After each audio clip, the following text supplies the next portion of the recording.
Good morning. सुप्रभात विद्यार्थी मित्र. इकॉनॉमिक्सच्या ऑनलाईन लेक्चरमध्ये आपल्या सगळ्यांचं सहर्ष स्वागत आहे. Good morning students, welcome to the online lecture of economics. We are starting today's lecture, that is the chapter number 8, public finance. विद्यार्थी मित्र, पब्लिक फायनान्स हा आपला चॅप्टर नंबर 8 आपण स्टार्ट करतो आहे. लास्ट लेक्चरला मी तुम्हाला सांगितलं होतं की मी तुमच्यासाठी चॅप्टर नंबर 7 हा स्टार्ट करेन असं मी तुम्हाला सांगितलं होतं. पण लक्षात येत आहे, म्हणजेच तुम्हाला मी त्या ठिकाणी सांगितलं होतं की चॅप्टर नंबर 7 हा आपण नॅशनल इन्कम स्टार्ट करणार आहोत, पण थोडासा यामध्ये आपण चेंज करणार आहोत. पण लक्षात येत आहे, आता आपण चॅप्टर नंबर 8 हा घेणार आहोत. त्याचं कारण मी तुम्हाला सांगतो आहे की कालची न्यूज तुम्ही ऐकली आहे की नाही ऐकलं आहे हे तुम्हाला माहीत नाही, पण माझ्या माहितीनुसार आणि कालच्या न्यूजनुसार आपलं कॉलेज हे 4 ऑक्टोबरपासून सुरू होणार आहे. किती होणार आहे? 4 ऑक्टोबर, म्हणजे आजची 25 आहे. आजपासून बरोबर 9 दिवसांनी आपलं कॉलेज हे रेग्युलरली स्टार्ट होणार आहे. त्याची वेळ काय असेल, त्याचा टाईम टेबल काय असेल, किती ते किती असेल, या सर्वच्या सर्व गोष्टी तुम्हाला तुमच्या ग्रुपवरती सांगितल्या जातील. फक्त एक डेट लक्षात ठेवायची, 4 ऑक्टोबर 2021. ओके, या दिवशी तुमचं कॉलेज हे सुरू होणार आहे. तुम्हाला कधीपासून एक आशा होती, अपेक्षा होती की आपल्या कॉलेजची डेट कधी सुरू होणार आहे. सो 4 ऑक्टोबर ही गव्हर्नमेंटने काल ऑफिशियली डेट डिक्लेअर केलेली आहे आणि त्यानुसार 4 ऑक्टोबरला आपलं कॉलेज हे सुरू होणार आहे. पण लक्षात येत आहे. सो 4 ऑक्टोबरला आपलं कॉलेज सुरू होणार असल्यामुळे ज्याचे कधी असणार आहे, काय असणार आहे, सगळं टाईम टेबल आहे तुम्हाला तुमच्या ग्रुपवरती टाकलं जाईल.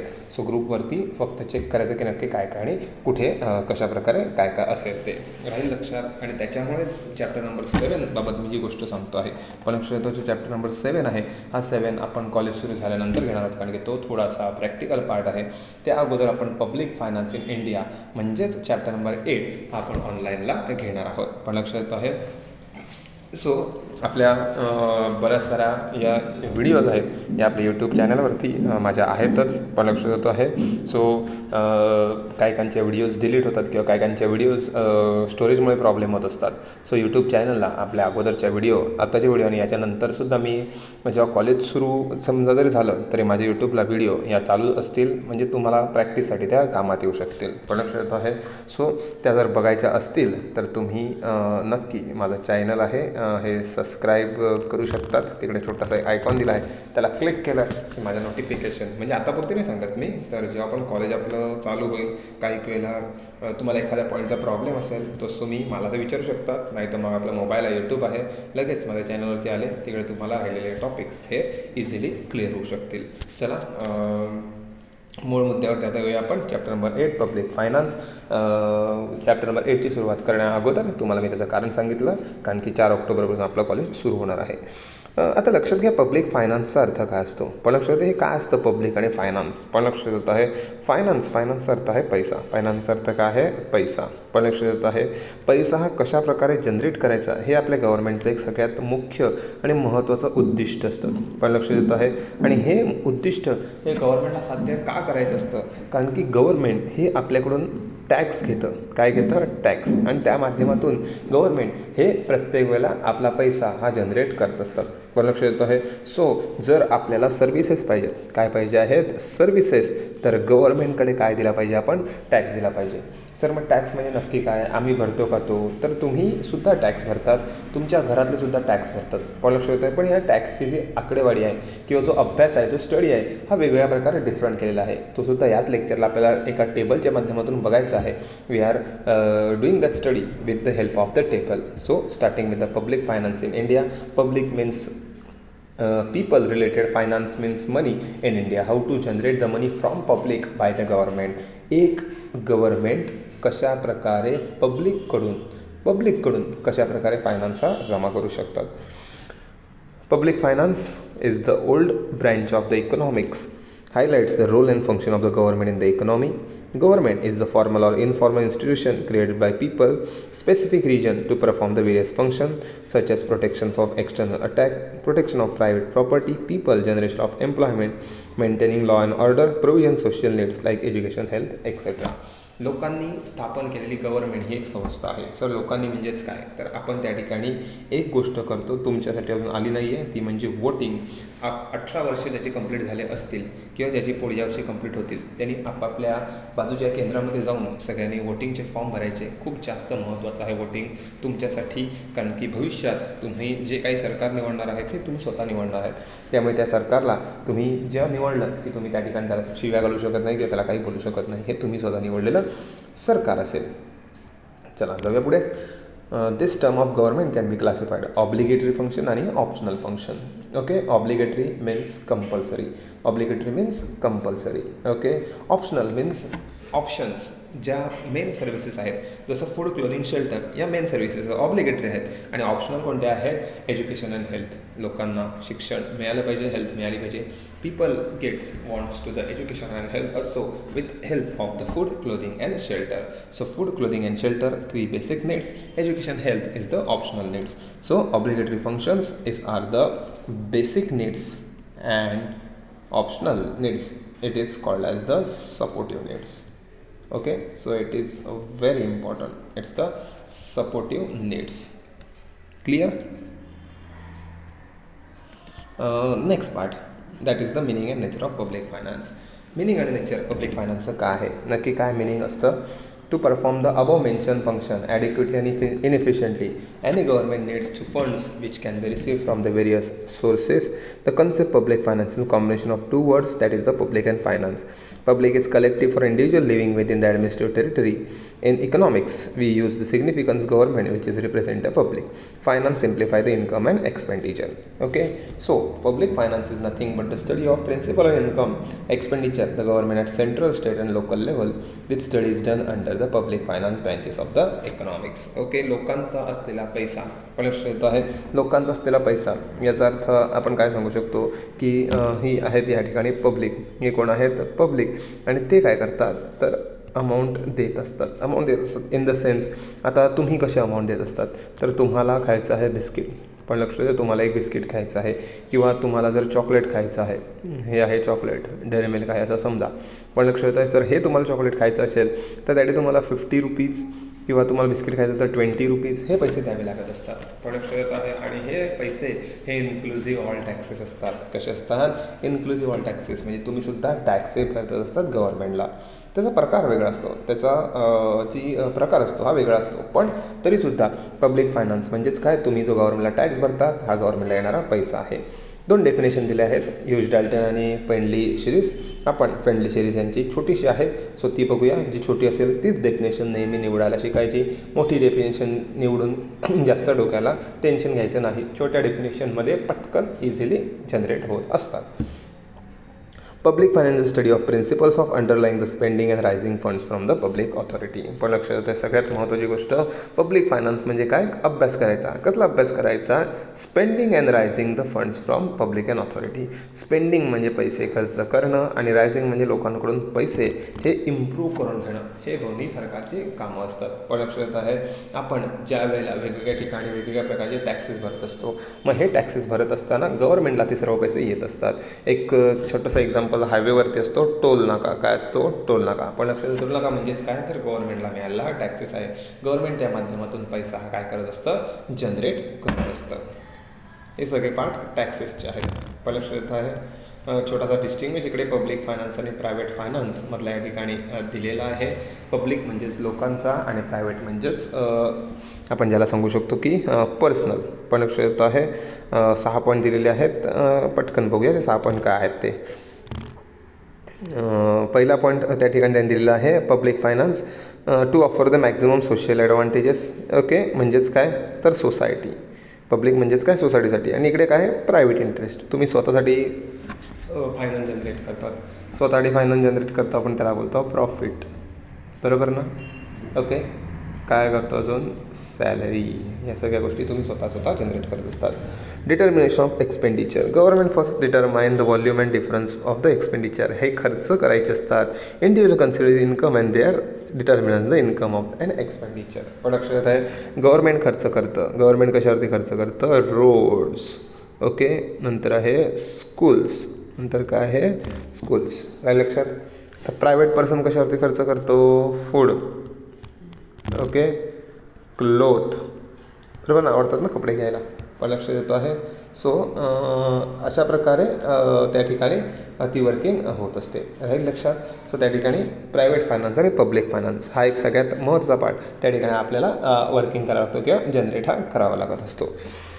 नेक्स्ट पार्ट त्यांनी दिलेला आहे क्रेडिट स्टेटस. क्रेडिट म्हणजेच काय, तर त्या ठिकाणी उधारी. पण लक्ष देतो आहे high degree of credit in the market. Credit status म्हणजे काय, तर प्रत्येक ठिकाणी प्रत्येक वेळेला गव्हर्नमेंटच्या जास्तीत जास्त क्रेडिट्स असतात, गव्हर्नमेंटच्या उधारी जास्त असतात. Credit of the private individual is limited. आपण लिमिटेड ॲक्टिव्हिटी करू शकतो का, कारण की आपण प्रायव्हेट पर्सन आहोत, आपल्याला कोणी पैसा देत नाही. गव्हर्नमेंटला आपण पैसा देतो, आपल्याला कोणी देत नाही, आपल्याला स्वतः जनरेट करायला लागतात. इन्कम हा हायएस्ट ठिकाणी न्यावा लागत असतो. Right to print the currency. अशा प्रकारचा कोणताही हक्क प्रायव्हेट पर्सनकडे नाही आहे. कोणीही स्वतःच्या घरी नोटा छापू शकत नाही, पण गव्हर्नमेंट छापू शकतं. आणि आपल्या नोटा छापणारी एकच बँक आहे, तिचा फुल फॉर्म मी पुन्हा एकदा सांगतो, RBI. परवाच OCच्या लेक्चरमध्ये सेंट्रल बँक आपण अभ्यास केला. सेम टू सेम तो पॉईंट हा आपल्याला इकडे रिपीट करायचा आहे किंवा तोच पॉईंट इकडे या ठिकाणी आपल्याला बघायचा आहे. नेक्स्ट पार्ट आहे elasticity of the finance. Okay, public finance is most elastic. There is no much scope for the changes in private finance. Most elastic म्हणजेच काय, तर चेंजेस. वारंवार एक गोष्ट सांगतो आहे, इलास्टिक म्हणजे काय, चेंजेस. पण लक्षात म्हणजे जे चेंजेस आहेत हे कुठे होत असतात, गव्हर्नमेंटमध्ये होत असतात. पण लक्षात येते का, कारण की गव्हर्नमेंटचा एखाद वर्षी 1 करोड टॅक्स आला, एखाद वर्षी 4 करोड टॅक्स आला, लगेच चेंज होतो ना, 1 करोड 4 करोड. पुन्हा एखाद वर्षी 50 लाख टॅक्स आला, बरोबर की नाही. म्हणजेच गव्हर्नमेंटचा टॅक्स हा कमी जास्त होऊ शकतो. आता दुसऱ्या साईडला प्रायव्हेट पर्सन बघूया.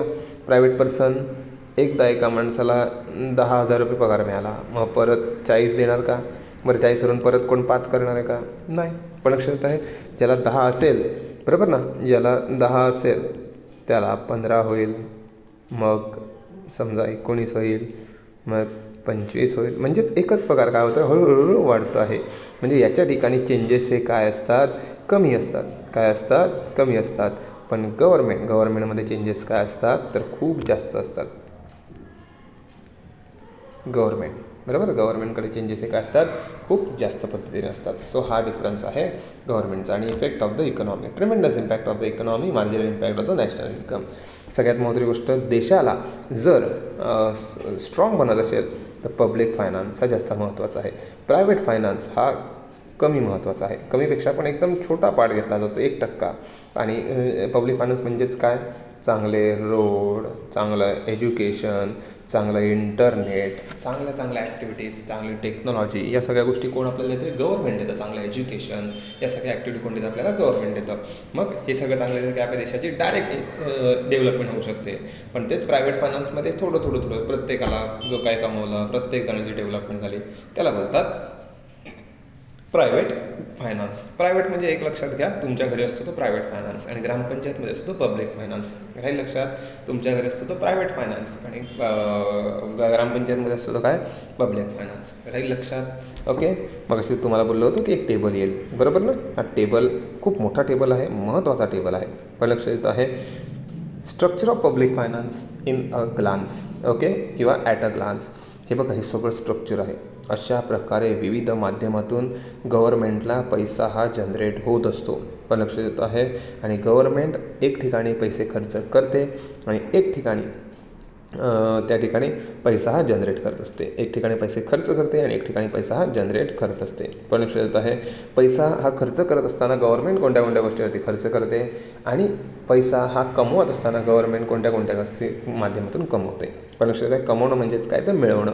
ओके, सो फक्त वरवर जर बघितलं तर आपल्याला लक्षात येईल की इकडे आहे एक्सपेंडिचर, मराठी अर्थ आहे खर्च. म्हणजेच गव्हर्नमेंट काय करणार, खर्च करणार. पण लक्षात येत आहे, गव्हर्नमेंट खर्च हे एक शब्दात फक्त सांगतो तुम्हाला. मगाचपासून आपण जे बघतो आहे ते म्हणजे सगळ्यात पहिला फूड, ज्याला आपण म्हणतो राशन. तुमचं 10वी 12वी ज्याला आपण काय बोलतो SSC, ते आहे एज्युकेशन. पण लक्षात येतो आहे, त्यानंतर डॅम, कशासाठी बनतात डॅम्स, ओके, पाण्याची साठवणूक करण्यासाठी. पण लक्षात येत आहे, पुढचं आहे ॲग्रिकल्चर. या सगळ्या गोष्टी कशासाठी असतात? खर्च करतात. गव्हर्नमेंट आपल्यावरती खर्च करते. गव्हर्नमेंट आपल्यालाही पैसे देते. तुम्ही वाचलं असेल, रोड बांधण्यासाठी पैसा सँक्शन झाला, हे बनवण्यासाठी पैसा सँक्शन झाला, याला बोलतात गव्हर्नमेंट खर्च करणं. आणि एक वाक्यात जर तुम्हाला पब्लिक रेव्हेन्यू सांगायचं झालं, पब्लिक डेट, फिस्कल पॉलिसी किंवा ॲडमिनिस्ट्रेशन, तर ह्या ठिकाणी सगळ्यात महत्त्वाचा पाठ काय आहे? तर गव्हर्नमेंट पैसा जनरेट करतं, म्हणजेच पैसा गव्हर्नमेंटला मिळतो. बरोबर? कशातून? टॅक्स. कशातून मिळतो? टॅक्समधून मिळतो. राहील लक्षात? बाकी पुढे public debt, fiscal policy, administration सगळं आपण त्या ठिकाणी बघणार आहोत. जाऊया सगळ्यात पहिला कुठे जाऊया आपण? पब्लिक फायनान्समध्ये. राहील लक्षात? पब्लिक एक्सपेंडिचरमध्ये. बघा, थोडीशी इन्फॉर्मेशन यांनी दिलेली आहे पब्लिक एक्सपेंडिचरची. आपण पूर्ण नाही वाचणार आहोत, अगदी थोडक्यातच वाचणार आहोत.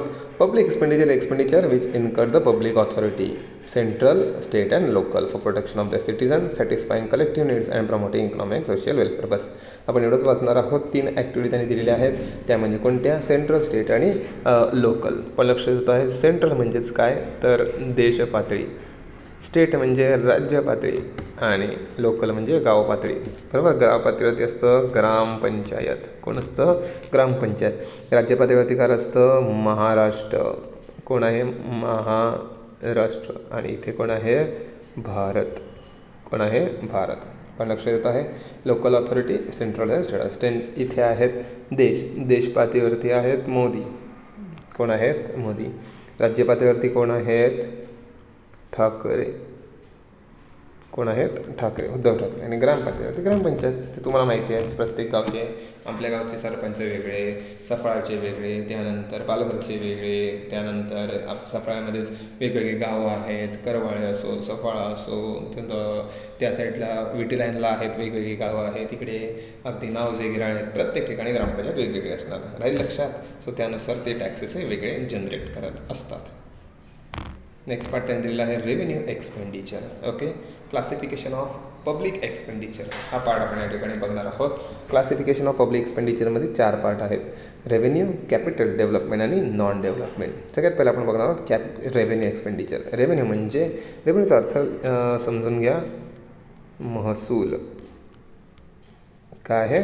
महसूल. रेव्हेन्यूचा अर्थ काय असणार आहे? महसूल. पण लक्ष देत आहे, सो महसूल म्हणजेच काय? तर पैसा त्या ठिकाणी येणं. पण लक्ष देत आहे, बघा कशामध्ये येतो? Revenue of government incurred of day to day function. काय येतं? Day to day function of government department. For example, administration cost of government, salary, allowance, pension, government employ, medical, public health et cetera. पण लक्ष देत आहे, regular खर्चासाठी government ज्या गोष्टींवरती खर्च करत असते, आता फॉर एक्झाम्पल कोर्ट आहे, पण लक्ष कोर्टावरती वेगवेगळ्या गोष्टीसाठी खर्च होत असतो. त्यानंतर आपल्याकडे आहे गव्हर्नमेंट हॉस्पिटल. काय आहे? Government hospitals. ओके, मग गव्हर्नमेंट हॉस्पिटल्स हे असतात. गव्हर्नमेंट त्यांच्यावरती काय करतं? खर्च करत असतं. स्कूल्स, SSC, HSC, वेगवेगळे आजूबाजूचे खोल, हे सगळं स्कूल कोण खर्च असतं? गव्हर्नमेंट खर्च करत असतात. पुढे आहे कॅपिटल एक्सपेंडिचर. पुढे काय आहे? Capital expenditure. कॅपिटलमध्ये सगळ्यात महत्त्वाची गोष्ट आहे ती म्हणजे इन्व्हेस्टमेंट. काय ते? इन्व्हेस्टमेंट. गव्हर्नमेंट स्वतःच्या प्रत्येक ॲक्टिव्हिटीसाठी काय करत असतं? इन्व्हेस्टमेंट करत असते भविष्यासाठी. पण लक्ष देतो आहे, याच्यामध्ये कोण कोण येतात? बघा, huge investment in different development project. Okay, loan granted to state government, companies repayment. Okay, अजून याला आपण सांगू शकतो डॅम बांधणं, वेगवेगळे प्रोजेक्ट हाती घेणं. राहील लक्षात? सो वेगवेगळे हे प्रोजेक्ट आजूबाजूच्या हाती घेत असतात. कोण? गव्हर्नमेंट हे त्या ठिकाणी हाती घेत असतात. ओके, पुढचा पार्ट त्या ठिकाणी दिलेला आहे डेव्हलपमेंट एक्सपेंडिचर. डेव्हलपमेंट म्हणजे माणसाच्या डेव्हलपमेंटसाठी. Development expenditure is a productive in nature. Development expenditure will result in the generation of employment. Increasing production, price stability is also called a development expenditure. Expenditure on health, education, industry, social welfare, research, development, etc. Development म्हणजे माणसाचा विकास होण्यासाठी जे हे केले जातात. पण लक्ष देतं, सगळ्यात जास्त जे जॉब जनरेट होत असतात. आता ज्याच्यामध्ये काय आलं? एक आलं पोस्ट, मग आलं बँक, मग आलं रेल्वे, मग आलं टॅप्स म्हणजे तारापूर, लाईट जी आपण बनवतात लाईट, ती आली. पण लक्ष देत आहे, हे का आले? कारण की पोस्टात काम करणं लोक गव्हर्नमेंटचे एम्प्लॉय असतात. बँकेत काम करणारे लोक गव्हर्नमेंटचे एम्प्लॉय असतात. रेल्वेत काम करणारे लोक गव्हर्नमेंटचे एम्प्लॉय असतात.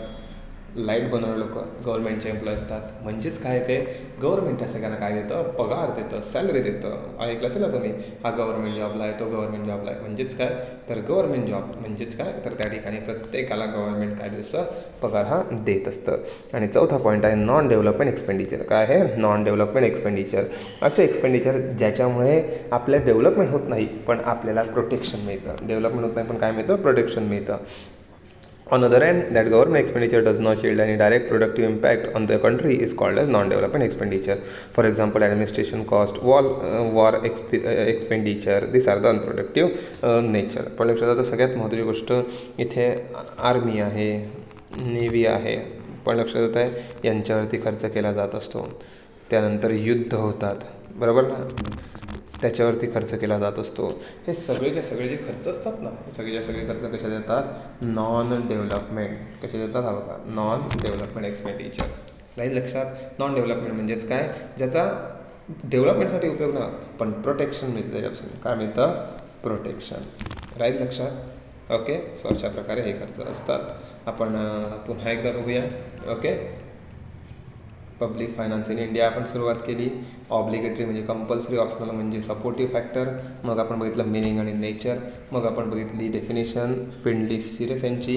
त्यानंतर पब्लिक आणि प्रायव्हेट. पब्लिक म्हणजे गव्हर्नमेंट, प्रायव्हेट म्हणजे आपला खर्चा, आणि प्रायव्हेट म्हणजे आपला खर्च आणि पब्लिक म्हणजे तुम्हाला सांगितलं ग्रामपंचायत. हे एक्झाम्पल तुम्ही लक्षात ठेवायचं. स्ट्रक्चर बघा, स्ट्रक्चरमध्ये काय दिलं आहे, पब्लिक दिलं आहे, public expenditure, public revenue, public debt, policy आणि फायनान्शियल ॲडमिनिस्ट्रेशन. त्यानंतर आपण बघितलं पब्लिक एक्सपेंडिचर. आज कोणतं बघितलं आपण, पब्लिक एक्सपेंडिचर. त्याच्यात रेव्हेन्यू बघितलं, कॅपिटल बघितलं, डेव्हलपमेंट बघितलं आणि नॉन डेव्हलपमेंट बघितलं. राहील लक्षात. नॉन डेव्हलपमेंट एक्सपेंडिचरपर्यंत आपण या ठिकाणी येऊन थांबलो होतो. नॉन डेव्हलपमेंट एक्सपेंडिचर पण लक्षात येत आहे. सो नेक्स्ट याला आपण त्या ठिकाणी काय बघणार आहोत, पब्लिक रेव्हेन्यू. नेक्स्ट लेक्चरला काय बघणार आहोत आपण, पब्लिक रेव्हेन्यू. पण लक्षात पेज नंबर 72 वरती आपण या ठिकाणी थांबलेलो आहे. सो अशा प्रकारे आज आपण इथपर्यंत आपलं वर्किंग कंटिन्यू केलेली आहे. तर तुम्हाला सांगितलं आहे की या बऱ्याच साऱ्या व्हिडिओ ज्या तुम्हाला मिळत राहतील. कॉलेज सुरू होण्याची डेट ही सुद्धा तुमची आता आलेली आहे, 4 ऑक्टोबर. ओके, त्यानंतरसुद्धा आपल्या ऑनलाईन व्हिडिओ सुरूच असणार आहेत. सो त्यासाठी तुम्ही नक्की चॅनल हे काय करा, सबस्क्राईब करा, जेणेकरून तुम्हाला त्याचा फायदा होईल. आणि इतर ॲक्टिव्हिटीसुद्धा मी त्या ठिकाणी टाकत जाईल. म्हणजे ऑनलाईन ऑफलाईन दोन्ही ॲक्टिव्हिटी तुमच्यासाठी सेम होतील आणि तुम्हाला अभ्यासाला खूप जास्त फरक पडेल. ठीक आहे. Thank you students. आजचं आपण एक लेक्चर थांबवतो.